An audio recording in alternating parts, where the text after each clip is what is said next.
नमस्ते गुरुजी. नमस्कार. नमस्कार.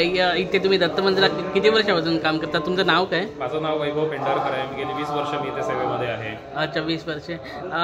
दत्त या मंदिराचं महत्त्व कसं आहे या लोकांना? मंदिराचं महत्त्व म्हणजे टेंबे स्वामींनी 1883 साली हे मंदिर स्थापन केलं. ते 7 वर्ष इथे होते. 1889ला महाराजांनी मंदिर सोडलं आणि 1938ला या मंदिराचा जीर्णोद्धार झाला. इंदिराबाई होळकर म्हणजे महाराजांच्या शिष्या होत्या त्या.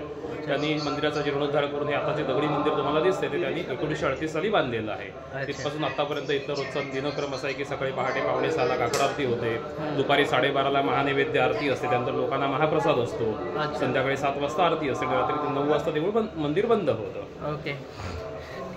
आणि अजून या मंदिराचा अजून विशेष काय पैलू असा काय मंदिराचा अजून विशेष तिथे आल्यानंतर सगळे हे होतात? हां, इच्छित बऱ्याच लोकांच्या मनोकामना पूर्ण होतात. त्यामुळेच भक्तांचा ओघ वाढतोय ना. त्यामुळे त्यांना तसे अनुभव आहेत, त्याच्यामुळे लोकांचा ओघही भरपूर वाढतोय या ठिकाणी. Okay, thank you.